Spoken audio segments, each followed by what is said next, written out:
everyone, I'm Mr. Gaming Guitarist. And I'm Spidermist. And we just saw Batman the Killing Joke in theaters. And yeah, on the big screen. Yep, and our initial reaction to it is... okay. That was that. Yeah. I think initially I thought about giving this a B, but then I thought more about the prologue, which we'll get into later in this review.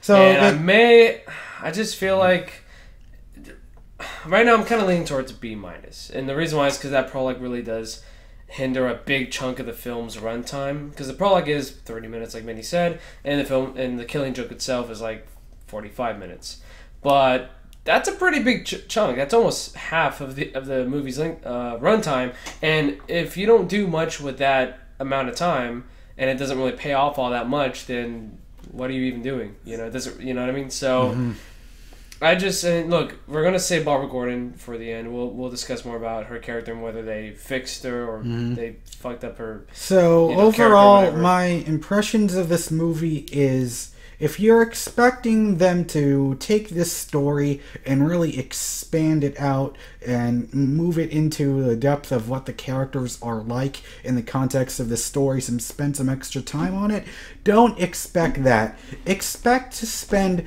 a lot of time with Barbara Gordon. Now, you might be thinking to yourself, this is actually kind of interesting because we never really see a lot of Barbara in any animation things. I mean, sure, we saw her in the animated Batman the Animated Series, but this is the first time we get to see a big character piece devoted to her.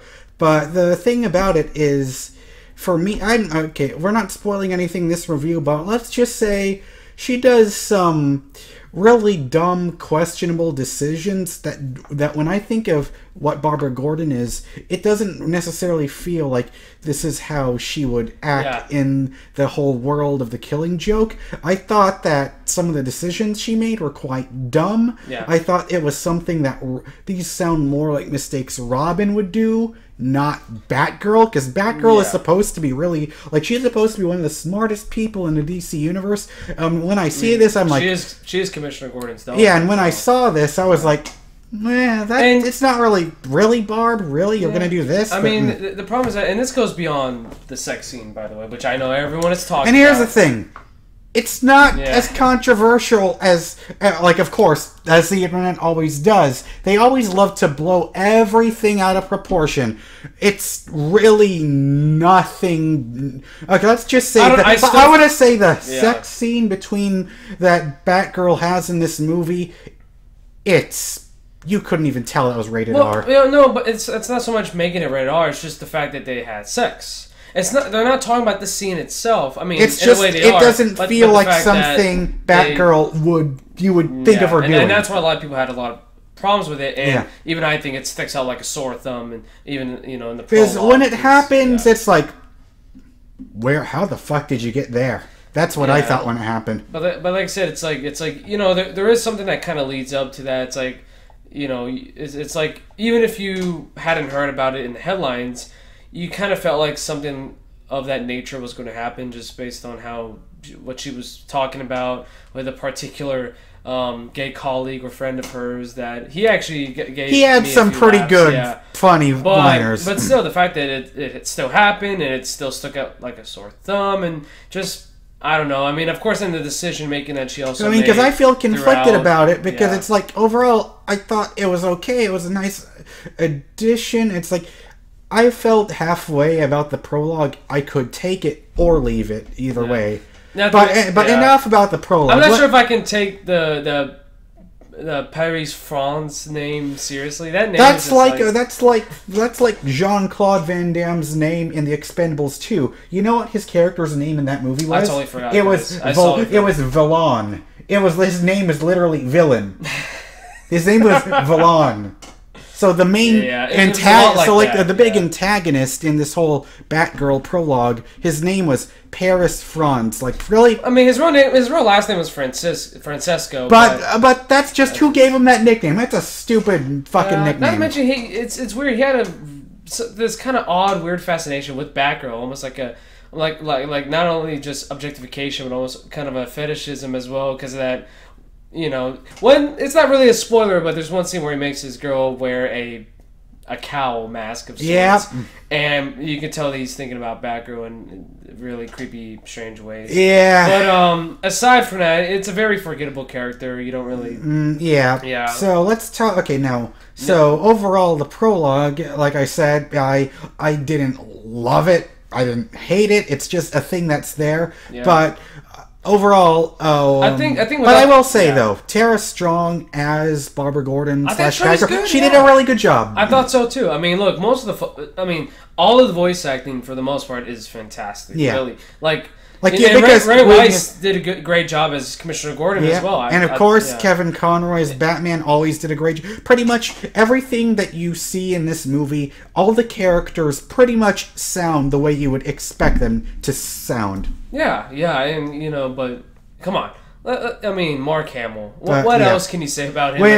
Mark Hamill. He really took it to another level. I mean, Mark Hamill. How dark. This character goes. Just the real. It's just so effortless for him to snap into several different translations of the Joker. Yeah, different versions, different takes on the Joker character. It's just he's such a phenomenal actor. He can just do any part, and he can do. And there's nothing more unnerving than seeing and hearing him perform the musical number, the "I'm So Loony" song, especially coupled with the photos of Barbara Gordon. It's a very it just gets on your skin. But I mean, look, the voice acting fantastic, and then it's very straightforward. But hey, that's pretty much what happens when you're adapting a graphic novel so faithfully. It's going to be straightforward. But they did a really good job, and of course, very much panel by panel in a lot of ways. And I would say the thing that why I feel why I feel that way about this whole movie, it's because there was nothing other than the prologue. There was nothing about it that happened that was unexpected. Everything I thought would happen, happened, and it is a straightforward adaptation of the source material. And so, if you think that... pretty much, if you are okay with a straightforward adaptation, where they don't really change too much about it, about the Killing Joke short story, it's fun. Then you're gonna love this movie. But if you're expecting more than exactly what's on the pages, other than the prologue, then you'll be disappointed. But overall, this movie, us talking about this, I would say I'm simply nitpicking because. But the way I felt about it, based on the hype and talking about how, this is one of the best Batman stories ever, and it still is one of the best Batman stories and ever. The real anticipation of it. So I would say this was it was good, but nothing about it blew me away. Is that how you feel about it too? I mean, in a way, because I actually never really got to read the graphic novel like this. I have.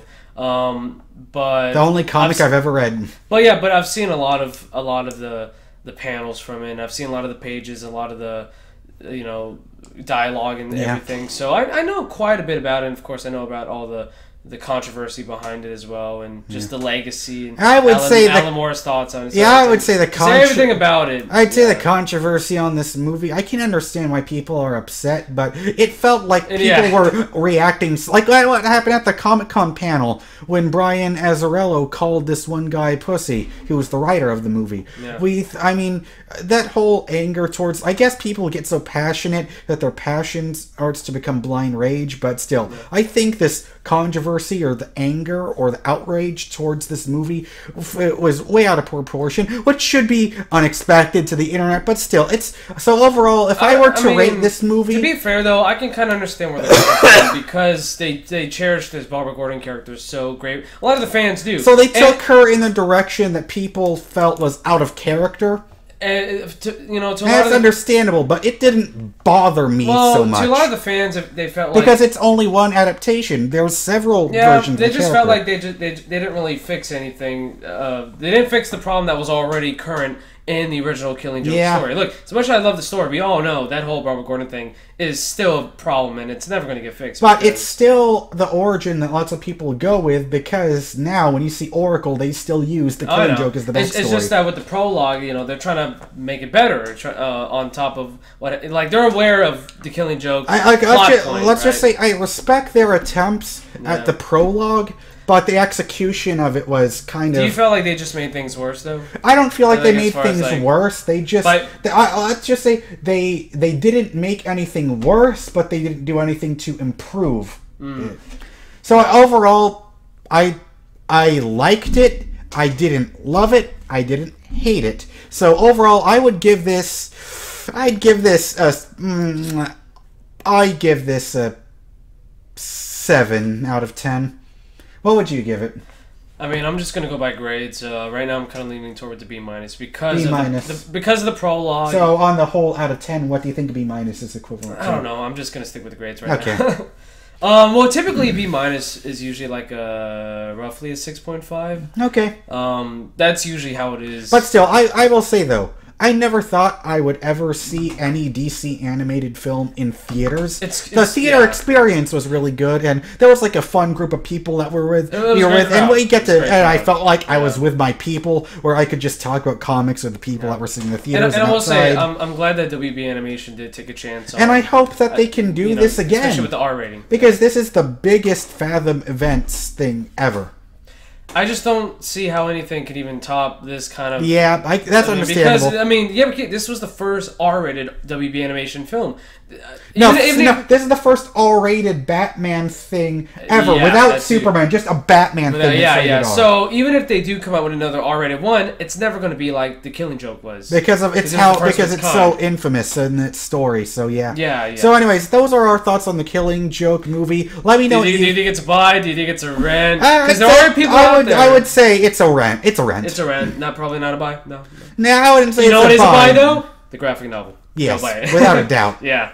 Or if this movie, of course, like most things do, when it's on sale for maybe when it's on sale for $5 or $10, maybe somewhere down $5, it would be worth a buy. But anyways, overall, it's still worth watching. So anyways, those are our thoughts. Go check it out. Those are our thoughts on The Killing Joke. And I'm Mr. Gaming Guitarist. If you're new to the channel, you can follow me by subscribing to my channel. I'd appreciate it. I'd also appreciate if you checked out my Patreon page. If you considered supporting there, it would help me out in the long run. And you can also watch the podcast me and Keanu do, the N4G podcast. The links to those will be in the description. And you can follow Spidermist, or Keanu here. He is on Instagram, Twitter, SoundCloud at Spidermist, and check out his music at bruceparkerproject.bandcamp.com. So anyways, we'll see you guys on the next video. Goodbye. Goodbye.